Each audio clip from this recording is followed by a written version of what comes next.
Welcome to the Hollywood in Toto podcast, the right take on entertainment. The HiT cast offers a weekly look at Hollywood from a conservative point of view. Sick of media bias infecting Hollywood headlines? Tired of stars insulting your views? HiT has your back. Now, here's your host, Christian Toto. Welcome to episode 104 of the Hollywood in Toto podcast, the right take on entertainment. This week we're speaking to Jon Levine, the media editor with TheWrap.com. I've been following Jon on Twitter for a while now, and he's that rare, honest broker when it comes to Hollywood journalism. You'll soon learn why. This week's show is sponsored by Speakeasy Ideas. Here's a message for homeschooling families from Dr. Thomas Kranowiter, president of Speakeasy Ideas. You know, freedom is never more than one generation away from being lost, depending in large measure on how free citizens educate our kids. And while we have no shortage of problems in our modern U.S., the future is brighter and more hopeful due to the good work to which you've dedicated yourselves, teaching your kids.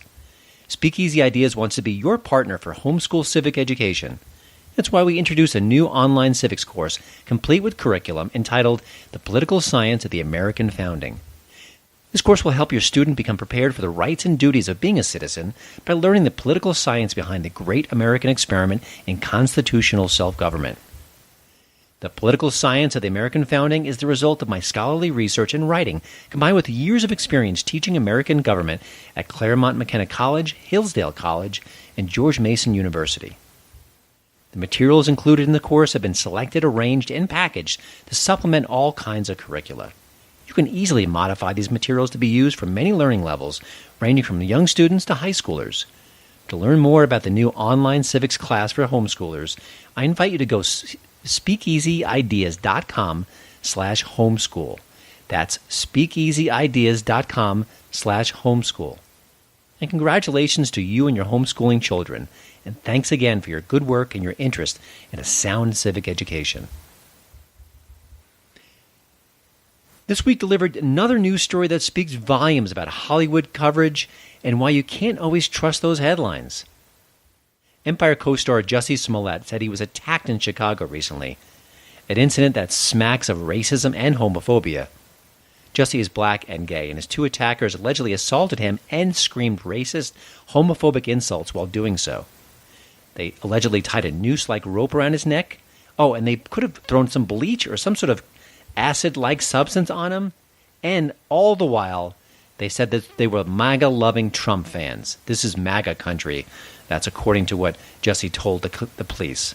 Now, that's a lot of information to unpack, and some of the story details don't really pass the smell test, and I want to mention a few of them just right off the bat. Now, the incident happened at 2 o'clock in the morning, and he said he was speaking to his manager at the time.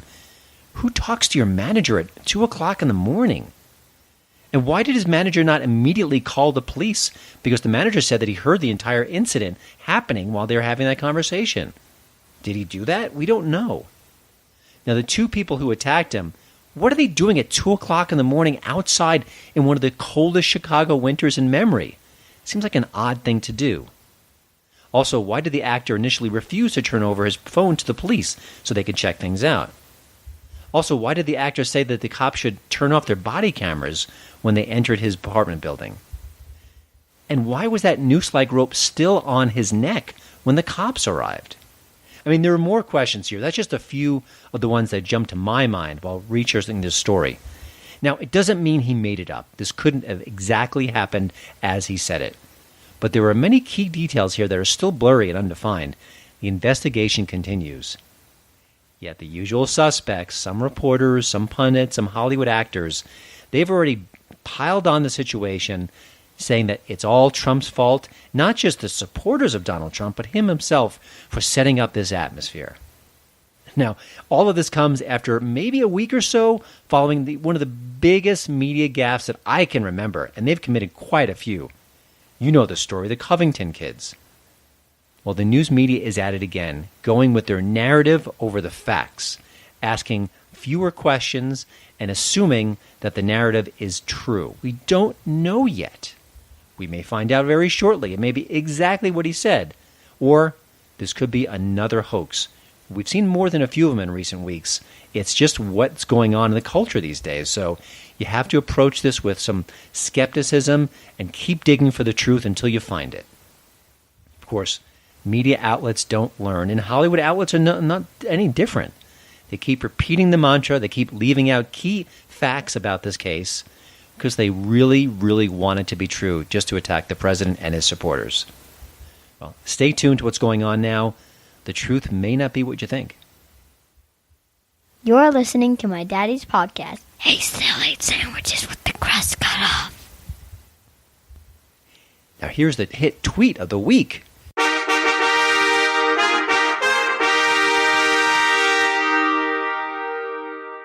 We took a week off last time. There's been a break in the action, but Bette Midler is back. She's on fire. And of course, as usual, it's hard to pick just one of her tweets to highlight this particular segment. But you know what? To me, this one really captures the heart and soul of the so-called resistance. Here we go. I was feeling a little low today and decided to cheer myself up with one of my favorite events of last year, Donald Trump's vandalized and abused Hollywood star, A Brief History. Property destruction is so cool, unless it happens to your stuff, right, Bet? You're listening to the Hollywood in Toto podcast, the right take on entertainment. My hit tip of the week is Fire. It's one of two documentaries about the 2017 Fire Festival, or should I say the disastrous Fire Festival. That one and done event was supposed to be like Woodstock for some very rich people, but turned out to be a debacle, and that's putting it mildly. Now, the Netflix documentary really focuses on what happens, talks to a lot of the key players, and it is sensational. And by sensational, I mean it is a train wreck. You cannot look away. And I think this is the kind of documentary where just getting the facts and lining them up for our approval, it's enough. I can't even tell if this is a great documentary or if just the material is so compelling, so insane, that you just can't help but watch. You've got quirky characters in this one, a lot of wishful thinking, and sheer blindness to the truth about what was happening. That is, here's a festival that was collapsing before their eyes. They couldn't keep their promises. It was very, very poorly planned, and it turned out to be just a complete disaster. But it kept going. No one blew the whistle. No one said, hey, we've got to stop. This is not working out as we planned. There are going to be thousands of people coming here expecting something that they're not going to get. It kind of is a snapshot of what's going on in our culture at the moment. A lot of this is on social media. A lot of the people pushing this particular festival were influencers, the people who have a large following and are able to kind of sway hearts and minds about certain events. Well, they were all in about this festival without knowing all the details. That's another fascinating part of the story. Now, Fire is available right now on Netflix. A competing documentary is on Hulu. I recommend the Netflix one because I've seen it, but boy, I want to watch both to see the full texture of the story. It's that amazing. I'm Patrick Corelchi. And I'm Adriana Cortez, and we're the hosts of Red Pilled America, a new storytelling podcast. Red Pilled America is not another talk show covering the day's news. We are all about telling stories. Stories Hollywood doesn't want you to hear. Stories the media mocks. Stories about everyday Americans that the elites ignore. You could think of Red Pilled America as audio documentaries, and we promise only one thing: the truth. Visit the iHeartRadio app right now to listen to Red Pilled America. Now let's get to this week's HitCast interview. If you listen to this podcast or if you read my site, HollywoodInToto.com, you know I'm extremely critical of my fellow Hollywood reporters, and for good reason. They're not doing the job. But one reporter in my newsfeed really stands out. His name is Jon Levine. He's the media editor for TheWrap.com, and both his stories and his Twitter feed are different. They're balanced, they're fair, and sometimes they're very critical of people on the left where a lot of his peers are dead stone silent. I knew I had to get him on the HitCast, and Jon didn't disappoint. Even better, he reveals how some of his fellow reporters don't take too kindly when he calls out people on the left side of the aisle. That's fascinating, but I think you're going to find out a lot more about both how Jon works and how the industry around him works. Pretty cool stuff. Here's my chat with TheWrap.com's Jon Levine. Well, Jon, thank you for joining the show. I think slow news days are just a thing of the past at this point. I kind of feel that with all the work that I do. I'm sure you do too. How has that impacted your daily routine? How do you kind of process this sort of rat-a-tat news when you're working with TheWrap.com? Well, it's funny, I haven't really ever lived in a universe where Donald Trump was not a gigantic part of the news cycle because in terms of my working career, because I haven't honestly been doing this. I'm not like, Tom Brokaw here. Right. I kind of got my first full-time gig in the United States. I started overseas, but in the United States in 2015. So, there was a couple of months and then Trump made his announcement and then basically it's been the Trump show ever since. So I've never known a slow news cycle. I don't even know what it would be like to, but I imagine it'd be boring. I think that we live in very, very exciting times.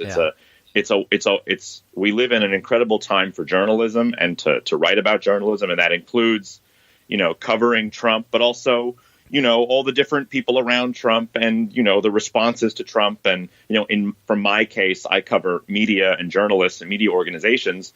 So it's just, that used to be a very sleepy beat, Yeah. Media Reporter 2010, what's going on here? It's become, the president has sort of elevated media to the center of the conversation because he is someone who watches Fox News, 6, 7, 8 hours a day. And it's a huge part of his life. Yeah. And he's forcing it to become a huge part of all of our lives. Do you find that as a reporter that you are always sort of kind of on the clock, where maybe it might be a weekend, it might be where you're sort of technically off work, but you see something across your Twitter feed and you kind of you either want to jump in or you have to jump in? How does it impact you that way? Yeah, I feel that. Oh, absolutely. I'm never not working. Even when I'm not typing out, articles, I'm always looking. Right. And I'm always, and I'm not always at a computer, but I'm always sending it. I'm like, we got to do this. We got to do this. We got to get on this. And, 9 times out of 10, it's me, but I'm always working. I don't, I regret that I have to sleep. It's, if I didn't, I wouldn't. I love it. Gotcha. There's been a lot of criticism of journalism in recent months and even years.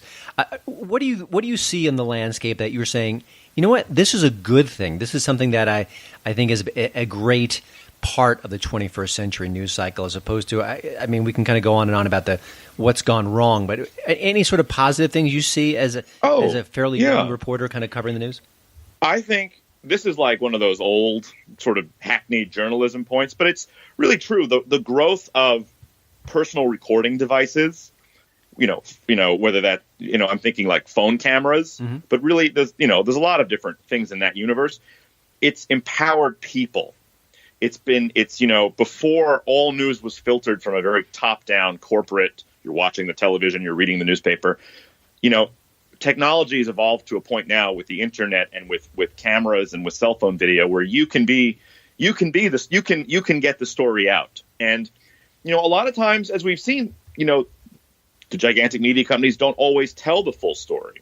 And, for example, we had a great situation now where a tiny snippet of video was viral, the Covington, Catholic students incident that took over our lives for like 10 days, which we're just getting out of now. And that's an example where, top-down media reacted to a small viral clip that, and, the sort of broader nuances of that story only came about after, longer video from other people began surfacing. But there was no CNN camera crew there. There was no NBC, Fox News camera crew there.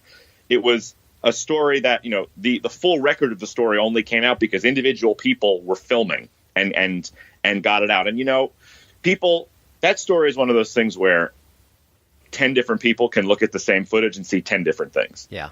And it's really remarkable. It's a very Rashomon type situation. It is very remarkable. When you think that in recent years, recent days, there's been BuzzFeed layoffs. Other, like HuffPo has had some hits as well, and of course, newspapers have been suffering for years now. Are you hopeful for journalism in the future? Not just what you just mentioned, but I guess from a outlets that can survive and thrive in this current climate. It seems harder than ever. The ad revenue has kind of gone away for a lot of papers. Do you see? I'm hoping that the Wrap is sort of successful and viable for the foreseeable future. But even looking beyond your outlet, are you hopeful or are you concerned? What's your take on what's going on there? Well, I think that a lot of media companies hired a lot of people over the years on expectations of future growth that never necessarily panned out. And now actually those growth figures are retreating. And, that's what spurred the recent waves of consolidations and mergers and bringing together of media companies to form larger operations, pool our resources to get through it. So, the expectations of the early internet, when we had blogging and when HuffPost was just starting and those things, they haven't really panned out in terms of the actual dollars. Mm-hmm. There's not a lot of VC money out there willing to take to drop more money into the next BuzzFeed because of that. So, it's kind of inevitable that we reach this point. It's obviously always very, very sad when journalists lose their job. Journalism is very, very important for our country. BuzzFeed and HuffPost, you can take issue with individual pieces they've done and this controversy or that controversy, but broadly speaking, they're indispensable parts of the media landscape, and they've done some fabulous reporting. And it's a terrible thing when so many people get laid off. And I know many, many fabulous people at both of those companies who I'm sure will go on to find new gigs somewhere, but it's a very challenging environment, and I don't necessarily see it getting better in the short term. Mm-hmm. But in the long term, if you can figure out a business model that brings us back to the days when companies like Gannett were turning around 40% profits, you should get a Nobel Prize. That's right. It's funny, you mentioned part of the layoffs, and I think it was you had, maybe even this morning, had retweeted this or commented on Twitter punishing people for saying "learn to code" to ex-journalists. That's right. Oh, I'm glad you're talking about this. Yeah. That's literally, I can't, I'm not going to reveal the person who told me that, other than to say that it's a rock solid person. But that's a big story, because all it is a kind of a snark. It's certainly not out of love and respect. But that's not exactly a sentiment that I should think would be banned by an outlet like Twitter. Right. Well, and Twitter always... Yeah, I'm sorry. Continue. I would say that I feel like there's such a double standard there, because I've read the worst, most hateful things on Twitter from accounts that are thriving, and other people are saying that they're getting kind of censored for that. And I think one of the reasons why I wanted to talk to you is because I feel like you call those situations out where other reporters are not. So dig a little deeper here. What's going on? Well, Twitter is just fundamentally always – nobody likes Twitter, really. We all use it, but everyone's upset with it. Conservatives hate it because they think they're being shadow banned and they think there's double standards. And liberals hate it because they say it's not sort of censoring enough content. They want more people banned, more webs of content shut down. So everyone is sort of fighting over Twitter and what it should be, and everyone is saying it doesn't enforce its rules properly. And, there's valid criticisms on both sides, but it's very, very important, I think, with Twitter to, and this is a broad theme of my life, which is to hold everybody accountable to the same standard. Mm-hmm. And everyone, and it's like if you would have been upset about X, you should be upset about when Y is doing it, and vice versa, even if Y is on your side. Right, right. And this is a principle that's very, very close to my heart. And I can't speak for any of my colleagues at other outlets. That seems like a very basic tenet of being a journalist. Yeah. And I don't see that very common across the landscape. Well, it's tough. Tribalism is a very powerful force. I will tell you, the number of journalists who are just reacting to that tweet in a very saying this can't be true, this isn't true, this is false, and I don't understand. It's like, it is true. And people are demanding I release my source, which obviously I'm not going to do. Mm-hmm. I don't know. People feel very strongly about the news and about what's in the news. And I think that sometimes allows people to tweet out things that they later regret, or to cover or not cover certain stories. I think that, the biggest editorial bias is not what you cover. It's what you choose to ignore. Mm-hmm. That says much more about a publication than what they actually put out. And I want to get to that in a moment, by the way. That's a really key point. But keep going. I'm sorry.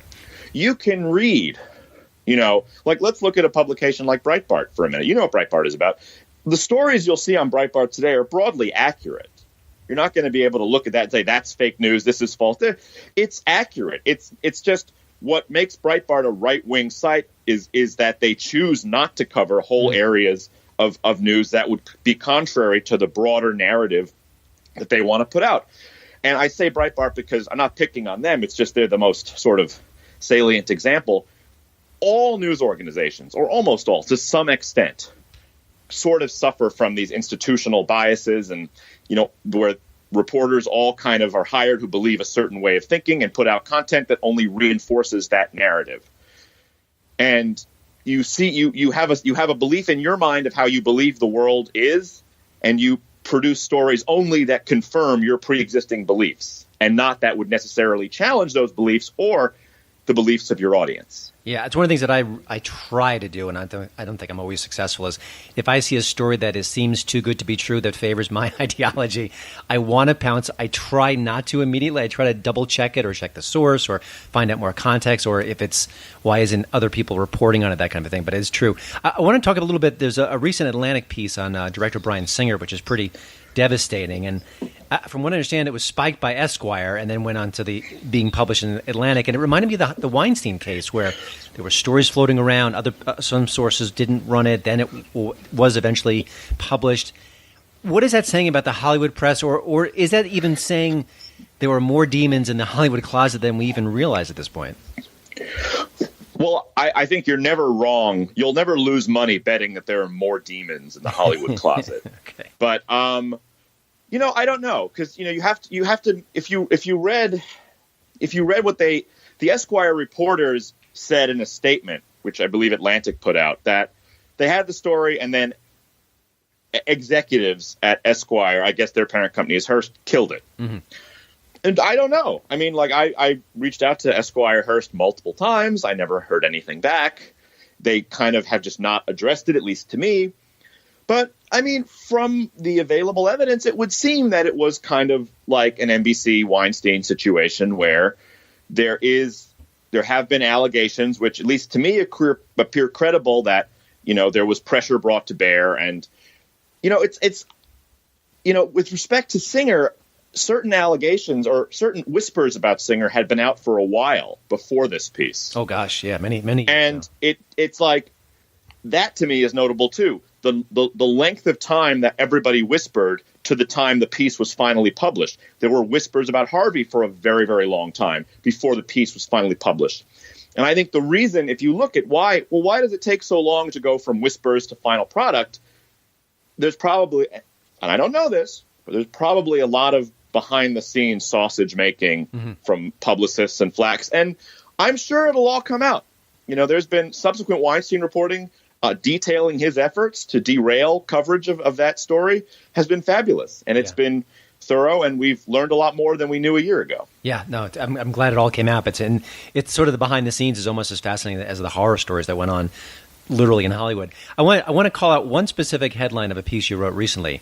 Film producer Jack Morrissey apologizes for a deleted Covington wood chipper tweet.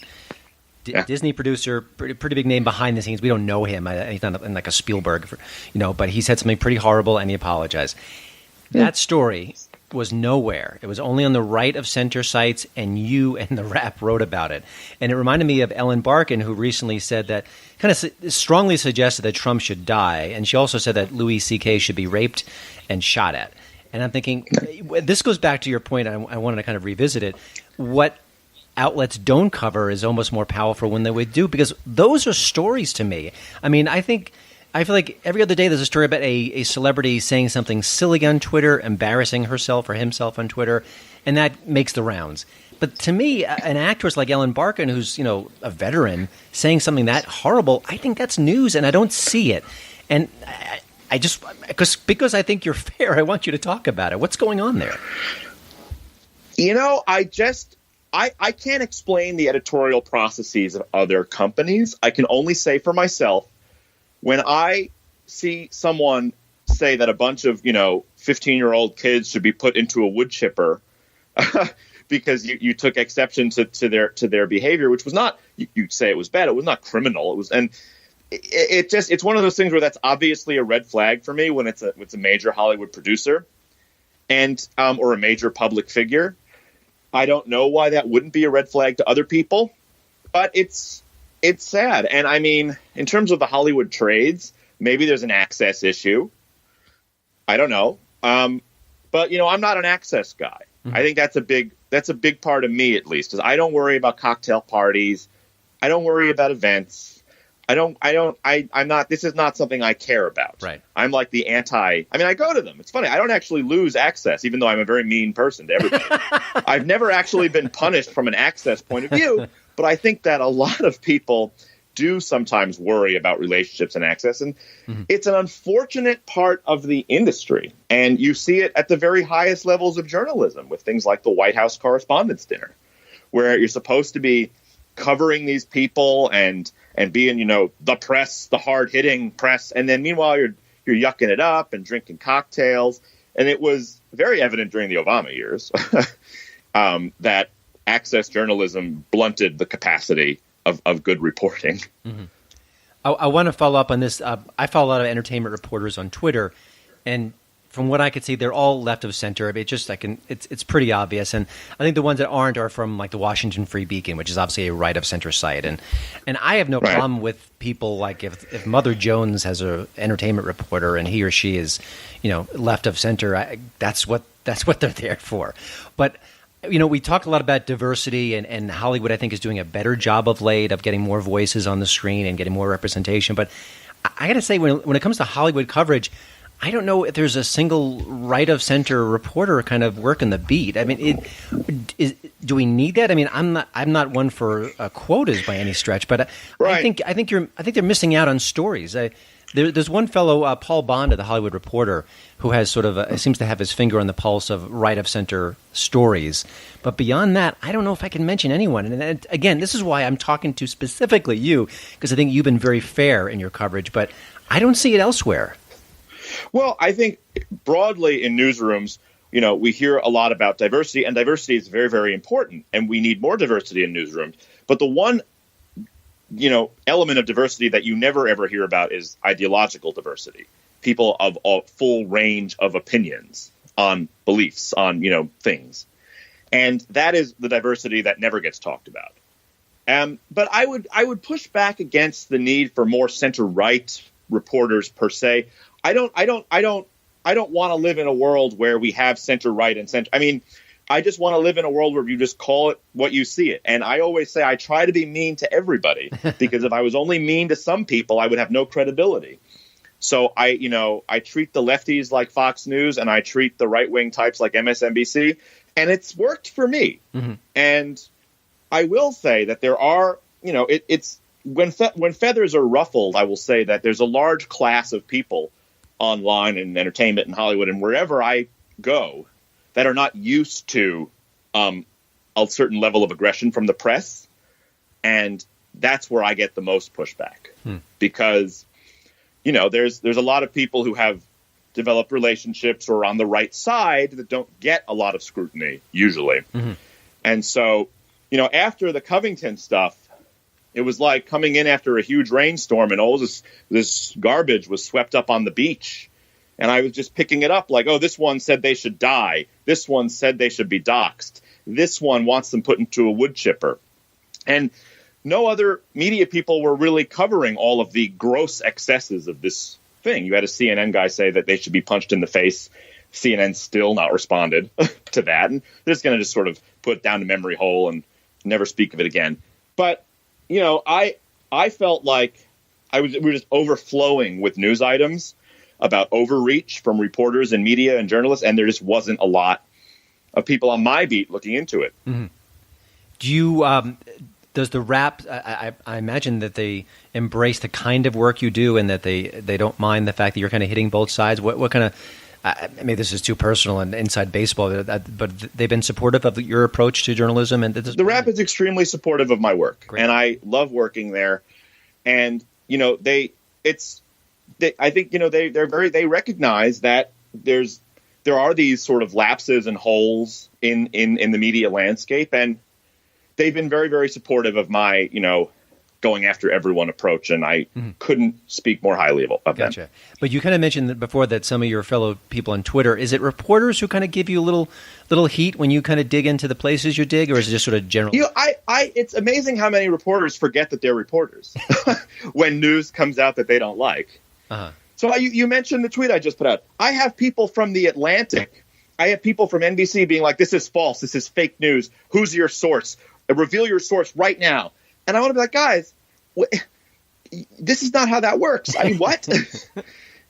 Of course I'm not. And people coming right into my direct messages. I'm not going to name names. Mm-hmm. And people who are so nasty to me publicly and then come into my direct messages and apologize.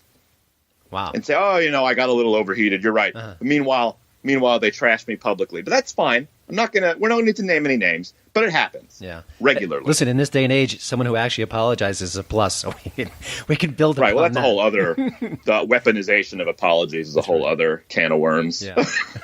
I have one last question for you. We're just into 2019, and I know you're more on the media side than Hollywood, but I'll kind of sprinkle it in both ways. What do you see happening in this year? Are there any sort of trends that are just starting to emerge? Any sort of things that you can kind of predict based on the work you do that we'll see throughout the year? Anything like that? It's crazy. We're only like 27 days into this year. I mean, I wish I could give you a positive answer to that question. I see a lot of like doom and gloom and paywalls. Mm-hmm.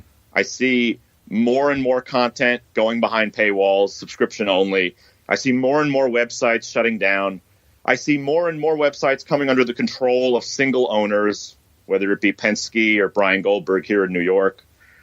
I see, unfortunately, websites like yours facing increasing difficulty in monetizing, and in getting eyeballs. Mm-hmm. I see a landscape that is still totally ruled by social media and Google, and the rest of us kind of tap dancing around their every wish. And I don't see anyone winning the Nobel Prize for solving the business model dilemma, which we discussed earlier. Yeah. But that is a complicated issue. But, well, listen, I appreciate your thoughts. Jon, thank you for joining the HitCast. You can read Jon's work at thewrap.com, and you can follow him on Twitter at LevineJonathan. I'll have all those links at the show notes page. And again, keep up the great work. Like I said, I saw you on Twitter and saw some of your comments. And I thought, this sounds really fair and honest and someone not doing what everyone else is doing. So that's why I had you on the show, and I wish you all the best of luck. Thank you very much. Well, thanks again for listening. Don't forget to check out HollywoodandToto.com for both the show notes and, of course, the latest entertainment news. Please follow me at Twitter at HollywoodandToto. And we'd love it if you leave a podcast review over at iTunes. See you next week.